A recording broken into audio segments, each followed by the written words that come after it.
Hello and welcome to today's episode of the Jacksonville Jaguars Insider Podcast. My name is John Shipley. I am your host and beat reporter, and I've been your beat reporter covering the Jacksonville Jaguars for On SI every single day since August 2019, and we are continuing to push forward through another training camp together. As always, you can always find our 100% free, 24/7 boots on the ground content covering the Jacksonville Jaguars each and every day when you follow us on social media such as Facebook and Twitter. You can follow us at Jaguars on SI, and you can also find us at www.si.com/NFL/Jaguars. All right, folks, welcome to today's episode of the Jacksonville Jaguars Insider Podcast. Today, we are giving a stock report after the first 6 days of training camp. It is really the first leg of training camp that's over. In a lot of ways, things have kind of just started.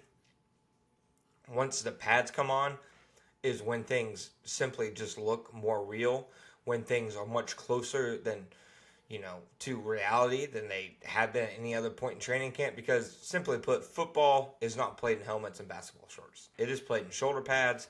It's a physical game. And so far, through 6 practices, we have seen the Jaguars in shoulder pads just twice.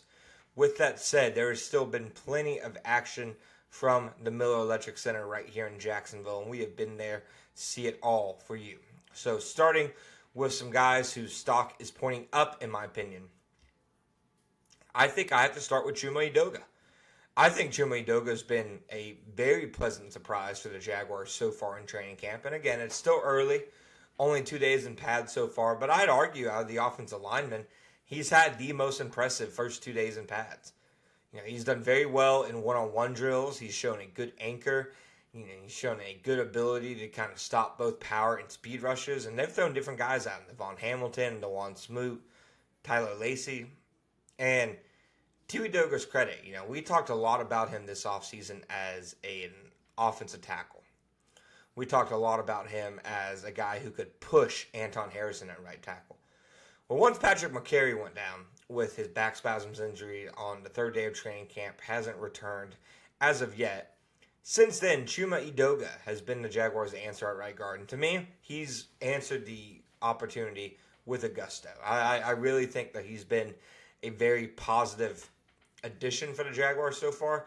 You can see the things that they like, the strength, the power, the nastiness, the mean streak. You can see all of that, in my opinion. And as I've said in a previous episode, on the first day of pads, he had a combo block with Anton Harrison where they just completely uprooted the defender. Got a lot of movement. I think that Chuma Edoga has been a positive addition to the Jaguars so far. We'll see how things shake out, exactly what the starting line looks like. You would think, obviously, Patrick McCary is going to start.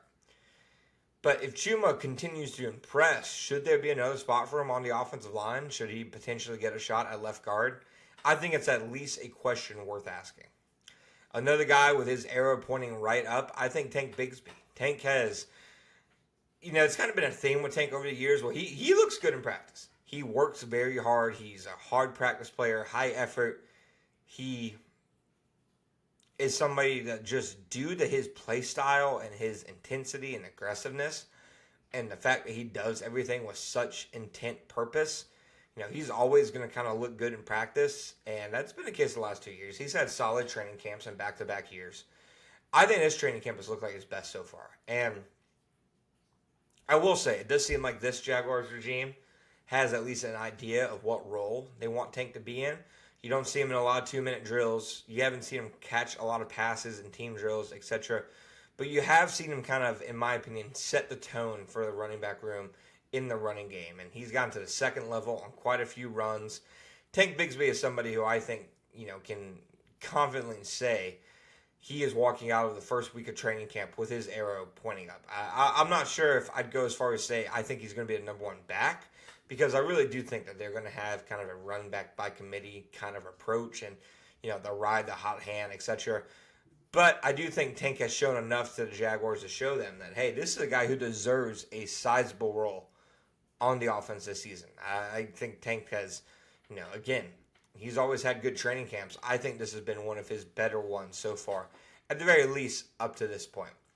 Finally, our third guy with his stock arrow pointing up, Jarian Jones. When Buster Brown went down with a leg injury, the Jaguars obviously will say, that hasn't changed any plans in the cornerback room, etc.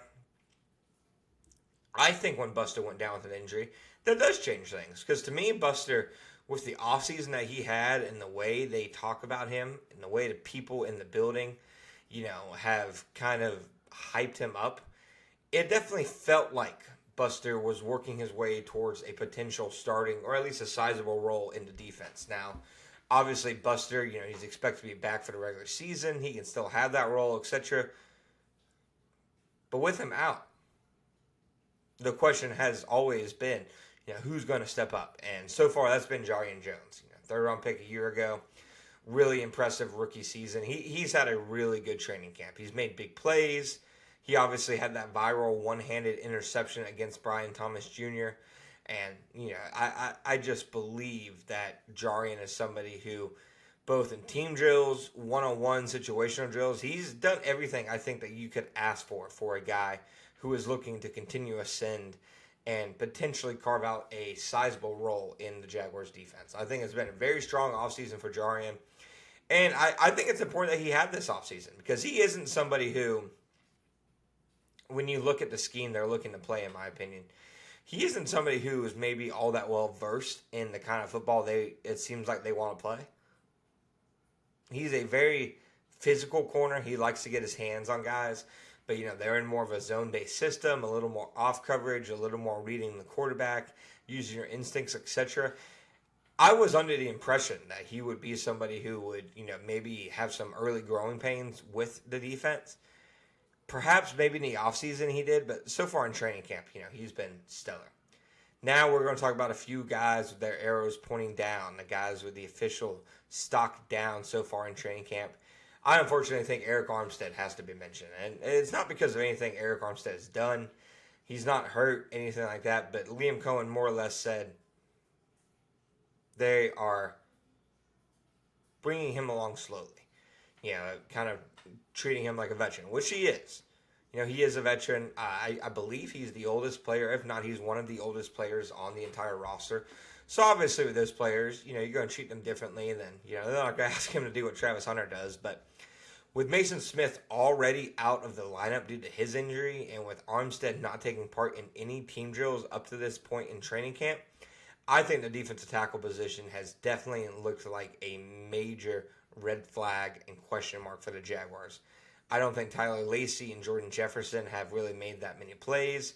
Devon Hamilton, of course, is somebody who, Josh Hines Allen, just the other day said he's the best nose tackle in football. He's somebody who has been around a very long time.